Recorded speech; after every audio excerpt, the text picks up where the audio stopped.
Good morning. Good morning, good morning. This is Ash of a shared meditation. Okay, we're doing a live. There's no one in here yet, and I don't expect anyone to be staying here forever. So what I'm doing is something a little bit different today. I'm reading a book called Calming the Fearful Mind, a Zen Response to Terrorism.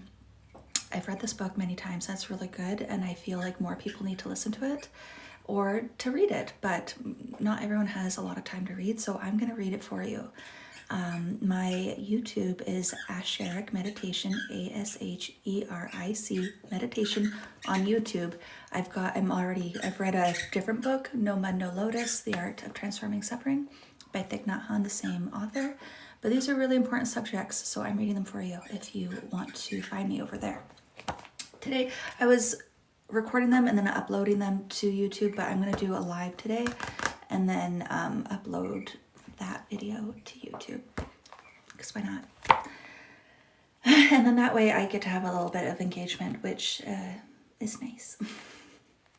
Good morning, happy Tuesday. All right, again, this book is called Calming the Fearful Mind, a Zen Response to Terrorism.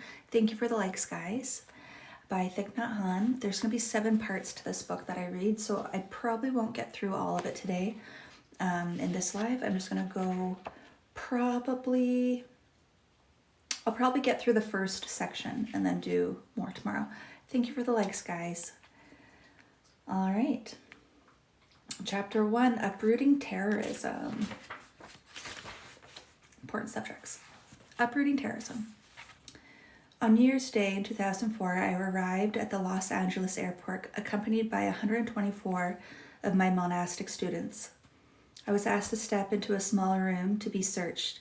For over an hour, security guards searched me and my luggage, read my personal letters, and questioned a fellow monk to find out if I had ever made bombs. The security guards were not looking for my Buddha nature. They were looking for my terrorist nature. When a nation has come to this level of fear, it is going in the wrong direction. We have looked for strength and security in military might. We have attempted to defend ourselves with weapons of war. We have brought great suffering and destruction upon ourselves and others.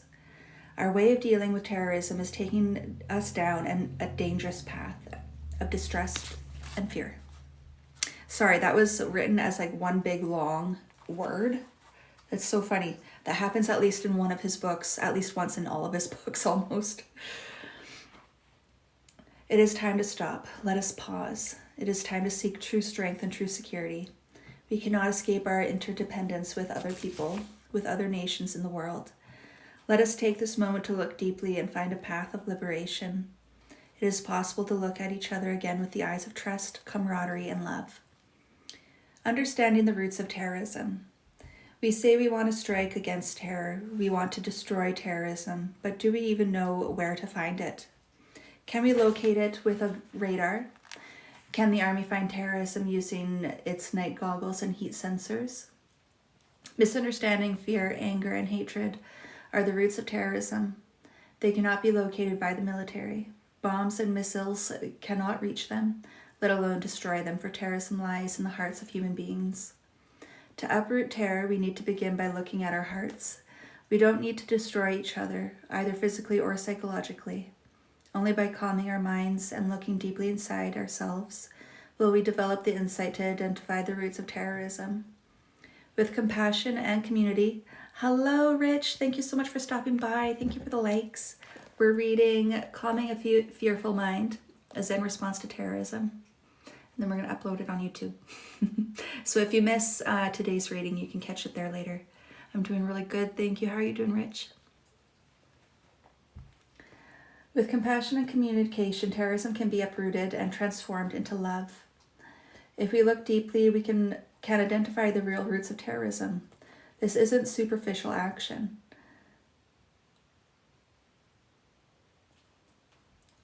I'm battling life challenges, but not bad. Thank you for asking.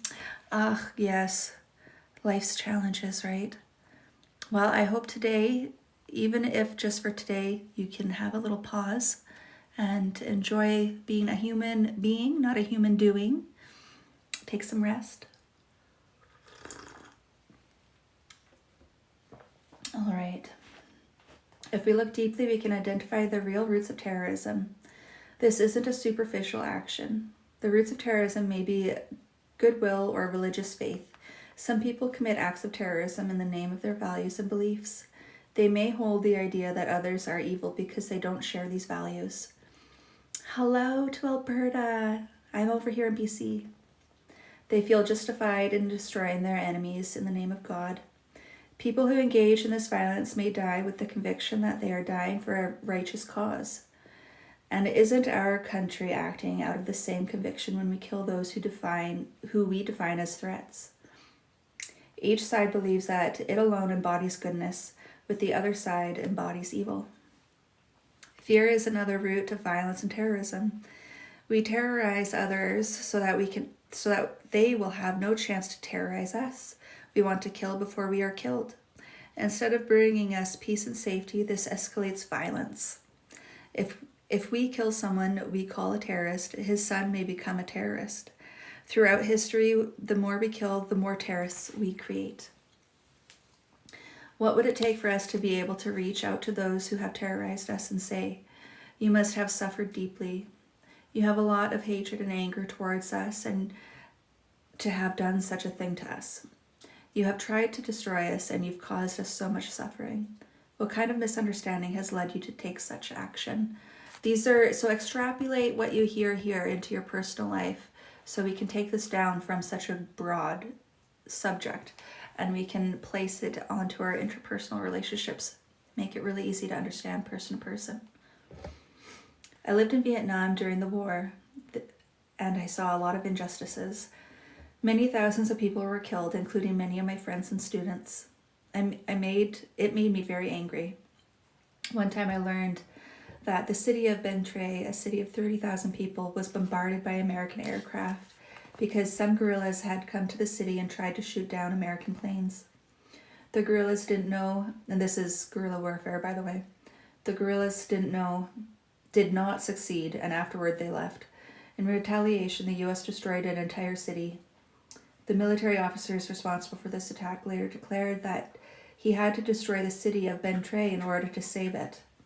I was very angry, but at the time I was already practicing Buddhism. I didn't say or do anything because I knew that doing or saying things while I was angry would create a lot of destruction.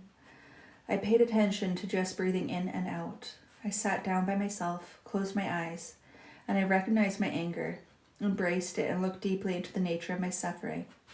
Then compassion arose within me. Because I practiced looking deeply, I was able to understand the nature of the suffering in Vietnam. I saw that both Vietnamese and Americans suffered during the war. By the way, Thich Nhat Hanh is a Vietnamese monk. He's passed away for a few years now. Oops. The young American men sent to Vietnam to kill and be killed suffered deeply, and their suffering continues today. Their families in both nations continue to suffer. I could see that the cause of our suffering in Vietnam was not the American soldiers. The cause was an unwise American policy based on misunderstanding and fear. I'm going to say that again.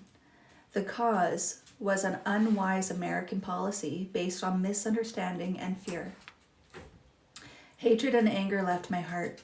I was able to see that our real enemy is not man. It is not another human being. Our real enemy is our ignorance, discrimination, fear, craving, and violence. I went to America to plead. Bodhi, hey, what do you need in there? Sorry, my dog is trying to get into the closet. Where are you? Oh, there he is. Ran away. Anyway.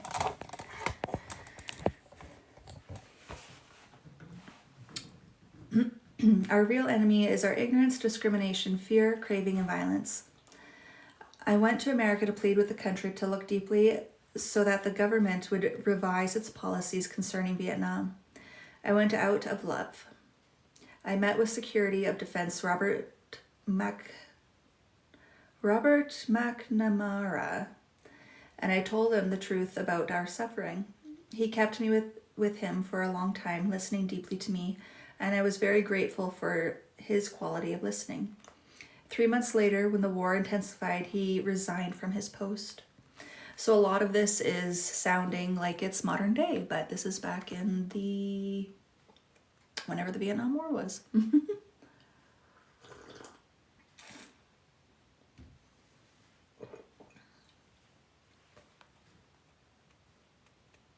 Did I just do this? I lost my spot. Sorry, guys. The cause was unwise. Yeah, we're down there. Okay,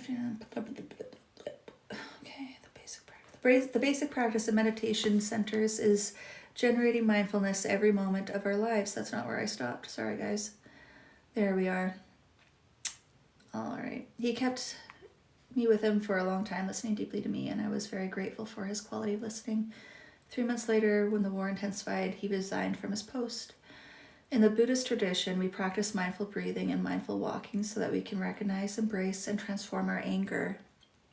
Mindfulness can help us be aware of what's going on inside us and around us. Anybody can be mindful. If you drink a cup of tea and you know that you are drinking a cup of tea, that is mindful drinking. When you breathe in and you are aware of your breathing in, that is mindful breathing. When you take a step and you are aware of that you are making a step, that is mindful walking. The basic practice of meditation centers is generating mindfulness every moment of our daily life. When you are angry, you are aware that you are angry. When you already have the energy of mindfulness in you, born from your daily practice, you have enough calm and insight to recognize, embrace, and look deeply at and understand your suffering. Safety isn't an individual matter. Every one of us wants to feel safe and protected. No one wants to live in fear day and night. Safety is a deep basic wish of all people, of all nationalities. If the other people don't feel safe, then we do not feel safe either. If we threaten the safety of others, then we will feel threatened as well.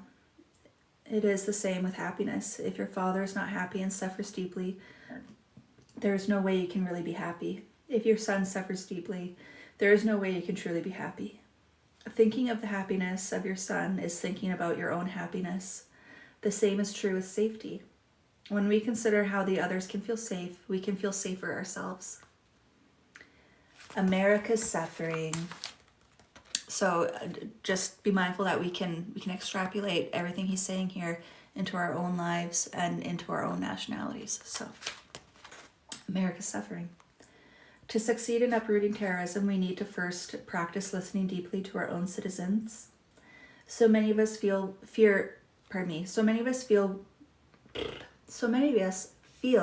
that we are victims of discrimination, injustice, and exclusion.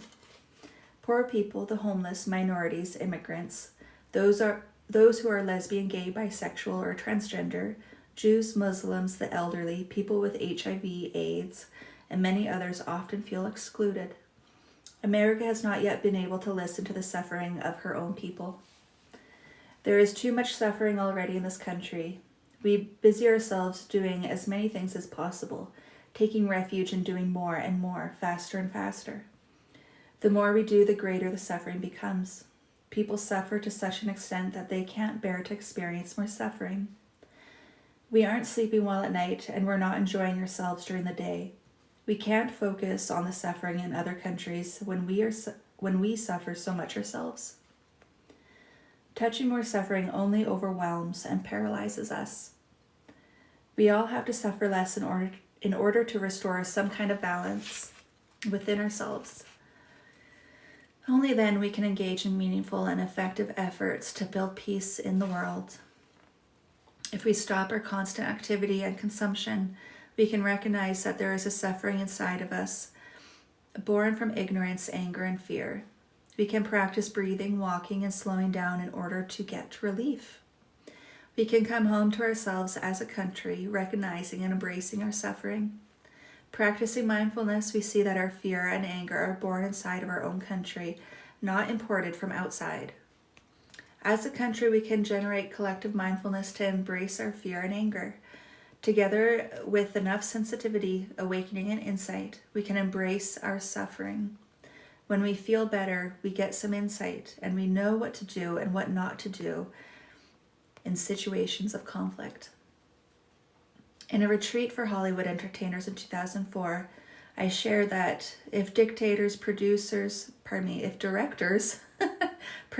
and actors could allow the seed of happiness and peace in them to be watered, they could use their talent to make films that water the seeds of collective awakening and mindfulness. As an entertainer, you can help your country go home to herself, recognize her pain, anger, sorrow, and fear, and get some relief. This is the work of a bodhisattva. We could use more films. That reminds me, my boy's name is Bodhi. He's my little bodhisattva. We could use more films that focus on the suffering of this country. On the screen, people could see a person who embodies the suffering of a whole nation. The film would inspire the questions, why are we suffering? What have we done that makes us suffer like this? We suffer like this because in the past we have lived this way. We have acted and said things in that way. Upon our understanding, the truth of healing will reveal itself, and then we will know what to do and what not to do, what to think and what not to think, what to say and what not to say in order not to make the situation worse, and to bring relief to ourselves and to other people. In the process of film, people could discover the truths about cessation of suffering, transformation, and healing. The seed of Buddha, the seed of awakening, the seed of love is in you. Despite what they sometimes believe, directors and actors aren't really concerned primarily with fame and wealth. The mind of love is very strong, and if they could touch love, they would become bodhisattvas and create films that lead people to awakening. That's just one example. Helping others, helping ourselves.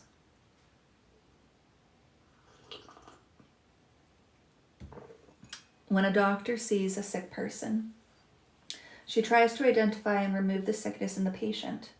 The role of a doctor is not to kill her patient, but to cure the illness within him. It is the same with a person who has suffered so much and has made someone else suffer. The solution is not to kill him, but to try to help him out of his suffering. This is the guidance we receive from the Buddha, Jesus, Moses, and Muhammad. This is the wish of our spiritual teachers. It is the practice of understanding and love. Perhaps someone close to you has been making you suffer through her speech and actions. Her speech is full of bitterness, misperceptions, condemnation, and blame. It may feel as if you are the only one who suffers, but the other person must have suffered deeply to speak and act in such a way. You may be tempted to abandon or eliminate the other person. Sometimes a husband wants to kill his wife to eliminate her so that he can be free. But eliminating the other person is surrendering yourself to despair. What we need to eliminate is the cause of suffering. If you can help the other person remove the roots of suffering within her, then she will no longer suffer and she will stop making you suffer. If you understand this, then you will try your best to help her not to suffer. So helping the other person is helping yourself. This is true at both the interpersonal and international levels. It is very important that we return to ourselves and refrain from acting or saying things when we are not calm. It is possible for us to go back to ourselves and practice to rediscover our calmness, our tranquility, and our lucidity. There are ways that we can practice in order to understand the real causes of suffering. This understanding will help us do what needs to be done and will prevent us from doing what could be harmful to us and to other people. After returning to ourselves, we can go to the other person and say, "My dear friend, I know that you have suffered a lot in the past. I'm sorry that I have not understood your suffering, and I have contributed to it by my way of reacting to what you have said and done. I don't want you to suffer, and I don't want to destroy you. I really want you to be happy, because I know that if you are happy, I'll have a chance to be happy also. I know that you have a lot of perceptions and ideas about me, You may think that I am terrible, that I am evil. I am sorry, because I did not understand your suffering. I could not help you, and I have made the situation worse. I am very sorry. I don't want this to continue. If you care to talk to me, if you care to tell me what it is in your heart, what unskillful things I have done to you, then I promise I will do my best to help you, and in the future I will refrain from doing and saying the things that can make you and me suffer. This is the practice. If you are honest and you say it with all your heart, and if you are motivated by the deep desire to help, then the other person will open up and tell you what it is in his heart. For those of you who are just joining us, I'm Ash Eric of Ash Eric Meditation, and I'm reading Calming the Fearful Mind, a Zen Response to Terrorism by Thich, Nhat, Hanh. You can find this on YouTube. My channel is titled Ash Eric Meditation. Deep and compassionate listening. If the other person takes you up on your offer and begins to share, be prepared to practice deep, compassionate listening. Listen with all your mindfulness and concentration. Your sole desire is to give him or her a chance to speak out. Compassionate and deep listening means that the other person or the other nation has a chance to say what they have never had the opportunity or the courage to say because no one ever listened deeply to them before. At first, their speech may be full of condemnation, bitterness, and blame. If you can, continue to sit there calmly and listen. To listen in this way is to give them a chance to heal their suffering and misperceptions. If you interpret, deny, or correct what they say, you will be unable to go to the direction of reconciliation. Deep listening allows the other person to speak even if what they say contains misperceptions. I'm having a hard time pronouncing that one. And injustices. While listening deeply to the other person, not only do you recognize his wrong perceptions, but you also realize that you too have wrong perceptions about yourself and of the other person. Later, when both of you are calm and the other person feels more trust and confidence in you, you can slowly and skillfully begin to correct their wrong perceptions. Using loving speech, you can point out how they have misunderstood you or the situation. By using loving speech, you can also help the other person understand your difficulties. You can help each other release those wrong perceptions, which are the cause of all anger, hatred, and violence. The intention of deep listening and loving speech is to restore communication, because once communication is restored, everything is possible, including peace and reconciliation. I have witnessed many couples practicing deep listening and loving speech to heal difficult or broken relationships. Many fathers and sons, mothers and daughters, and husbands and wives have brought peace and happiness back into their families through this practice. With the practice of deep, compassionate listening and loving speech, they have reconciled. During a retreat in Oldenburg, Germany in the late 90s, I gave an instruction on deep listening and loving speech. 4 people left the lecture hall and immediately called their fathers. They practiced loving speech and listening deeply over the telephone. They had been estranged from their fathers for a long time with no communication, and they knew they couldn't let this continue any longer. They didn't need to go back home in order to do the work of reconciliation. They just called their fathers right away. The next day they told us that they had been able to reconcile with their fathers using deep listening and loving speech. Listening to someone with compassion can turn him into a friend. It may be that no one else has been able to listen to that person. Perhaps you are the first one capable of listening to him and giving him the relief he needs. You become a bodhisattva, a being who ends suffering. You lose an enemy and win a friend. A council of sages. America is suffering greatly. The destiny of a nation is too great to leave to politicians alone. We need people who can listen with their whole heart, who can listen as human beings and not just as politicians. We have to select those leaders who know how to listen, even if they are not well known. I propose that the people of the United States form a council of sages who can listen deeply to the people who feel they are victims of discrimination, exploitation, and social injustice. The Council of Sages could be made up of non-political people who have lived closely with suffering and understanding suffering. They should also have experience in the practice of reconciliation and peacemaking. We can learn from the experience of other countries such as South Africa, where the Truth and Reconciliation Commission was established to heal the wounds of apartheid.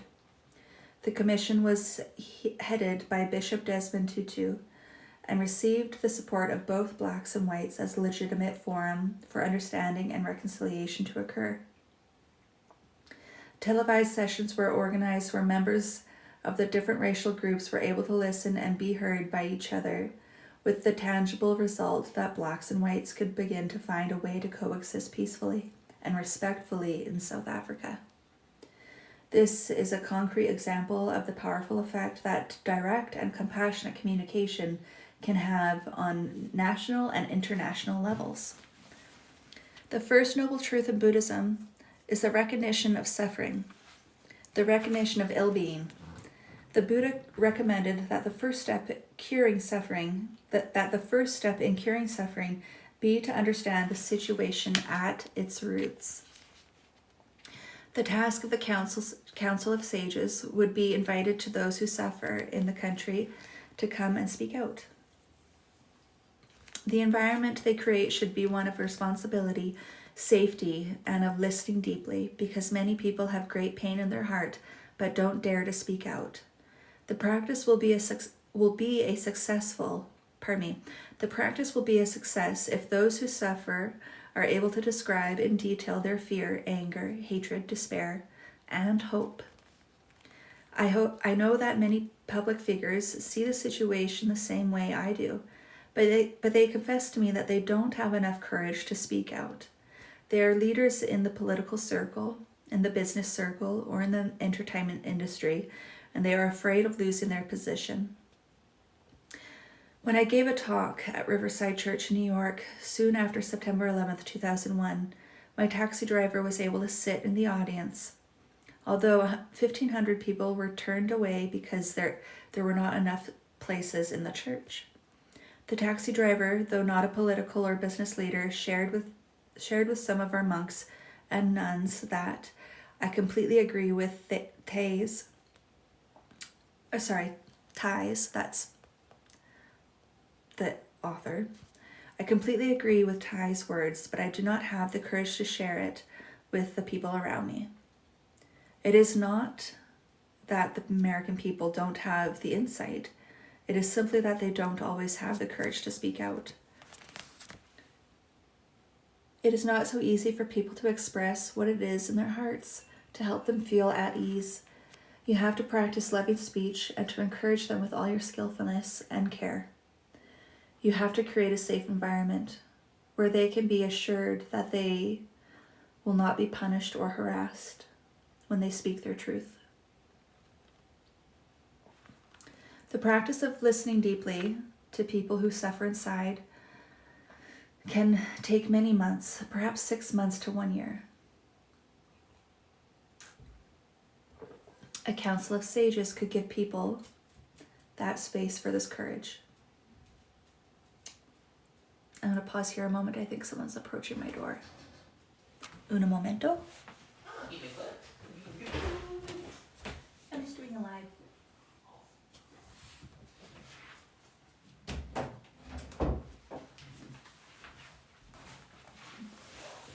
All right. This is the best practice of Buddhism. The first and second noble truths the Buddha spoke of, acknowledging suffering and understanding is nature. If you don't understand suffering and the roots of suffering, there is no way that you can understand how to get out of suffering. The third noble truth is that the suffering can be stopped.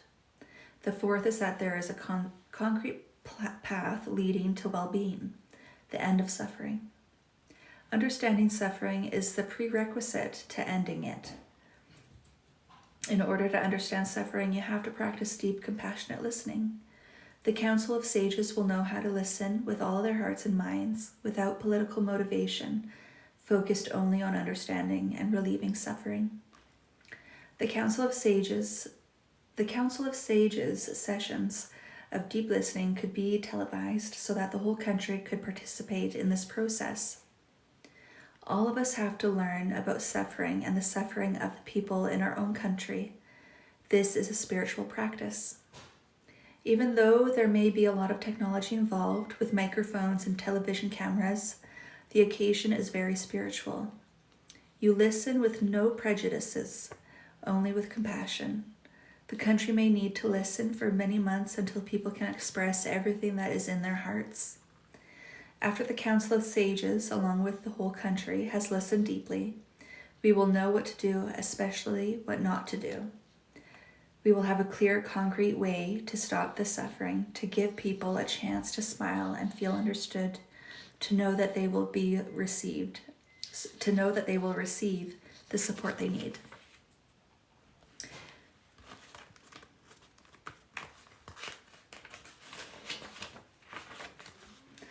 People have asked me, what concrete steps can the American government take to reduce the suffering of the American people? Representatives of diverse groups in the U.S. could answer this question in detail in the presence of the Council of Sages.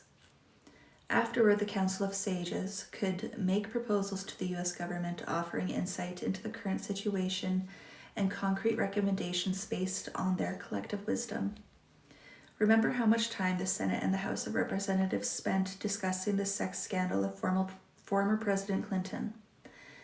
The Congress and the mass media wasted a lot of time, energy, and money discussing such a small issue. They made a whole world sick in the process, yet the real suffering of people in America has been largely neglected. This is why we have to invest ourselves into this practice of listening to the suffering of our own people. Since many of the sessions of the Council of Sages could be televised, the whole country could be involved in its own healing. Meditation is no longer the work of individuals. Meditation in our time should be a collective practice. Many people think of meditation as a private activity, an individual sitting alone and contemplating. What is the sound of one hand clapping? That's pretty good. What is the sound of one hand clapping? But the whole country can meditate together and look deeply at real questions of poverty, exclusion, and despair. We have never really had a chance to listen to the suffering of our people, to truly understand the suffering. The practice of deep listening can bring a lot of relief, even before remedial action are taken by the government. The most beautiful export. We've got about halfway through this first section.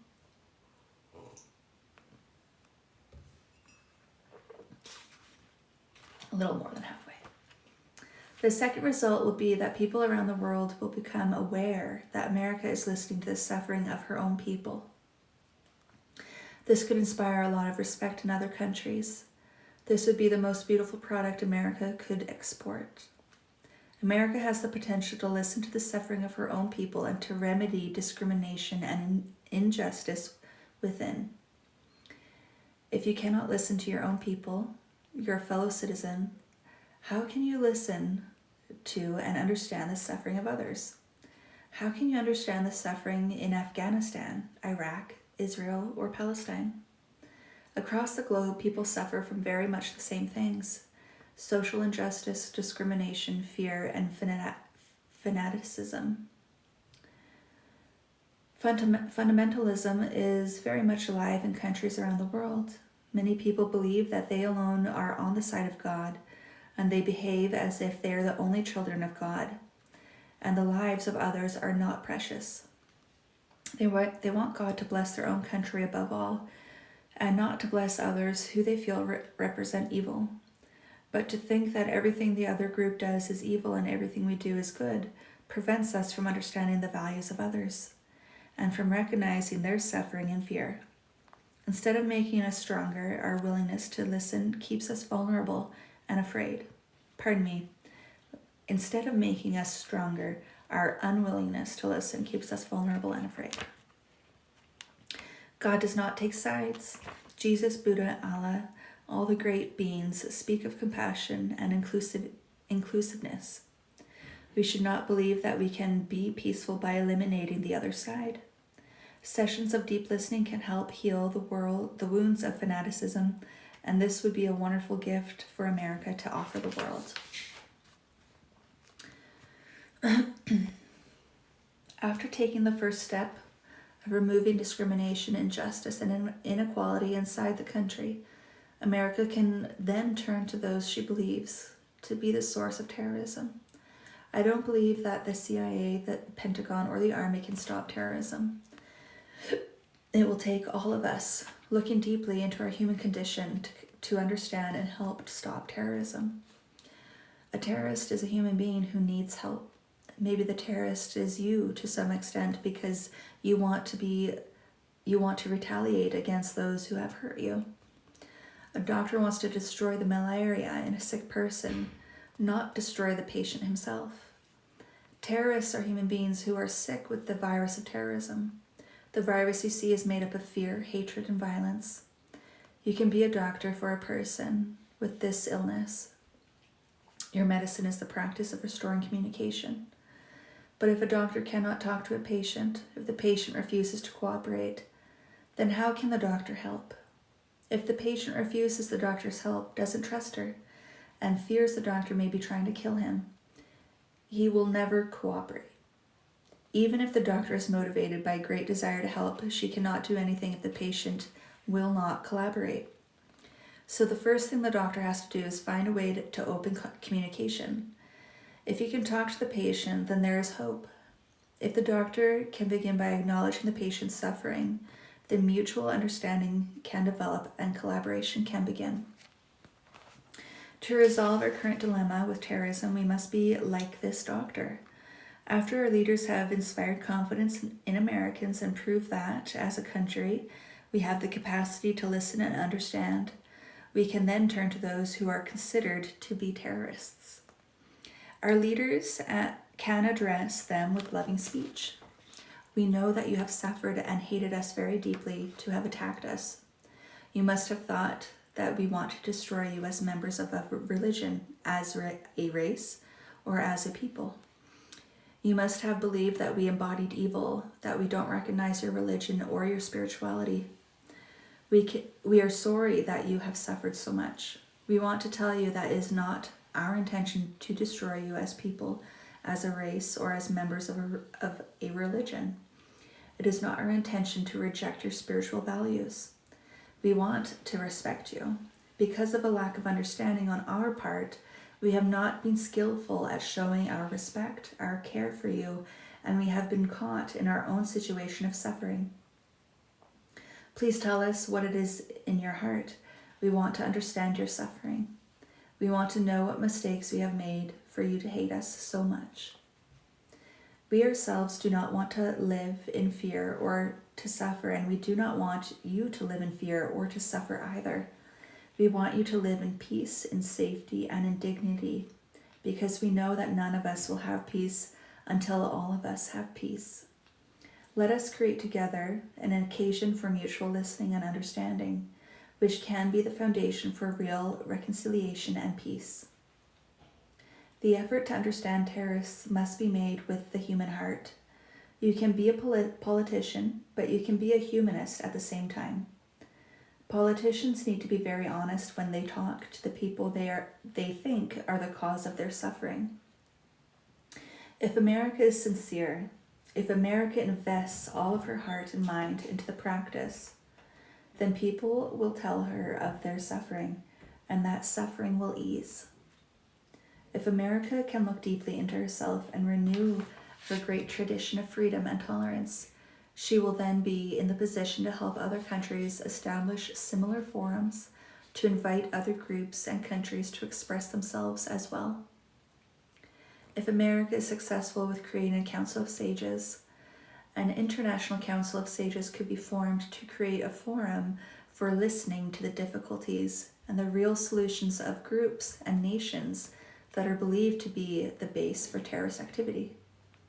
A safe and peaceful setting should be arranged for representatives of conflicting groups and nations to practice looking deeply. The information and insights gained from listening to the suffering of others will help them to understand the situation more clearly and make recommendations. If you're just tuning in, my name is Ash Eric of Esheric Meditation, and I'm reading Calming the Fearful Mind, A Zen Response to Terrorism by Thich Nhat Hanh. He is a Vietnamese monk. This practice should be conducted as a non-political activity, supervised by humanitarian and spiritual leaders who are known to be free from discrimination and partisanship. They don't need to be famous people. People who know how to sit quietly and listen with all their attention can be invited to come and create an atmosphere of peace and non-fear so that those who suffer will have the chance, the inspiration, and the desire to express what it is in their heart. We must be patient. The process of learning about each other's suffering will take time because the suffering is enormous. Countries representing every continent should be invited to sponsor and support this practice. These countries can come together not as enemies that bomb and destroy, but as wise people. People from different cultures and civilizations would have the opportunity to speak and listen to one another as brothers and sisters who inhabit the same planet. Negotiations for peace, reconciliation, and mutual cooperation between conflicting peoples and nations could be made based on the insights gained from this process. People from each country could participate in each step of the process by expressing their insight and their support for a peaceful resolution. Military and political leaders could also participate in this process, primarily as listeners. Priority to speak would be given to those whose voices are not already represented in the decision-making process, such as school teachers, spiritual leaders, doctors, parents, union and non-union workers, business people, artists, writers, children, social workers, experienced meditators, psychologists, and nurses. You can also add in entertainers. I guess I'd fall under artists. If such an international forum were broadcast around the world, billions of people could practice the first and second noble truths offered by the Buddha, the awareness of suffering and the awareness of the cause of suffering. Understanding suffering is the foundation of any good action, whether it is political, social, or spiritual. 2 steps on the Buddha's Eightfold Path to ending suffering are right action and right understanding. If Congress doesn't engage the right action, it is because it does not have the right understanding about the suffering within our own country and in the world. Understanding the suffering of your own people is the foundation of all beneficial political action. Education will be good education if it is based on right understanding of the suffering of adults and children.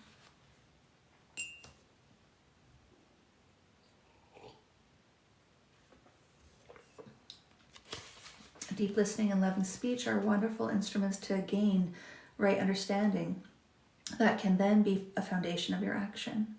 Right understanding involves understanding suffering and seeing what governments could do to make social justice, mutual respect, and tolerance a reality. If we need 1, 2, or 3 years, we must take this time to practice deep listening. We have waged wars that went on for 10, 20, even 100 years. Organizing a session of deep listening is the practice of peace. 1 or 2 years of this kind of reconciliation is not long, but it can bring great results. True and profound understanding of the suffering inside and around us. This is engaged Buddhism. This is the kind of Buddhism that can be practiced in the political, social, and economic arena. This is the up-to-date application of the Four Noble Truths and the Eightfold Path leading to the cessation of suffering. It is not a theory, it is real life. In Plum Village and the retreats around the world, we have helped so many families and couples solve their problems using these methods. 2 more pages. A peace conference as a retreat. Every summer, Plum Village, a meditation community in France, hosts a group of several dozen Palestinians and Israelis. At the beginning of each retreat, many of the participants are unable to look at each other or talk to one another. By the end of the 2 weeks, they sit together as brothers and sisters. This is due to practicing mindfulness together, eating in mindfulness, walking together, listening deeply to each other, and using loving speech. Because of our very positive experience with helping to facilitate reconciliation, it is my hope that countries can come together to organize a setting like Plum Village on a large scale. What are now called peace talks are meetings where people continue to fight each other with words of fear and anger. But we could organize a peace conference as a real retreat, sponsored by as many powerful countries and international organizations as possible. It would unfold in a calm atmosphere where participants can walk peacefully and look at each other with kind eyes. This will help people be inspired to share what it is in their heart. Our politicians have tried very hard to negotiate peace accords and agreements using the tools of discussion and debate. If we can create a setting where we use the tools of mindfulness, where people can learn to walk with awareness, to breathe, to practice total relaxation, and to embrace their fear and strong emotions, then there will be a chance for peace. If you do not know how to take care of your fear, anger, and despair, you do not know how to calm yourself, how can you negotiate peace? Believing in our spiritual path. Many of us claim to be disciples of Buddha, of Jesus Christ, and of Muhammad, but we don't listen to their teachings. Hatred cannot overcome hatred. Violence cannot overcome violence. The Bible, the Quran, the Torah, and the sutras teach us that. But we don't always believe in our spiritual path. We must think that our spiritual teachings are not realistic because we have put so much faith in military and financial power. We think that money and weapons can make us strong, but our country has a lot of weapons and a lot of money, and we are still very afraid and insecure. The only way we can protect ourselves is with understanding and compassion. Only when understanding and compassion embrace you and the other person does safety become a reality. Even after just one international session of listening, everyone would learn so much about the actual suffering in the world. Appropriate political and social solutions can arise when suffering is acknowledged and understood. Only with understanding is healing possible. The Buddha is there and shows us the way. In taking these steps to organize national and international sessions of listening, America would show great courage and spiritual strength and could make a great contribution to the peace and safety of the whole world. Acting in the spirit of Thomas Jefferson, Abraham Lincoln, and Martin Luther King Jr., this country can promote democracy and mutual respect among peoples of different backgrounds and beliefs. With our greater understanding, we can help create peace and security for everyone. That was section 1 of Calming the Fearful Mind, a Zen Response to Terrorism by Thich, Nhat, Hanh. I'm going to leave it at there. I'm going to take a break, and then we'll come back for chapter 2 on another live. So if you like these readings, you can go ahead and follow me here. You can also follow me on YouTube at Ash Eric Meditation, ASHERIC Meditation. I'll be finishing this book in the next couple days, and you'll find it all there. Also linked through my bio. Again, my name is Ash Eric of Ash Eric Meditation, and thank you for taking the time to listen to this book with me. And we'll see you again soon.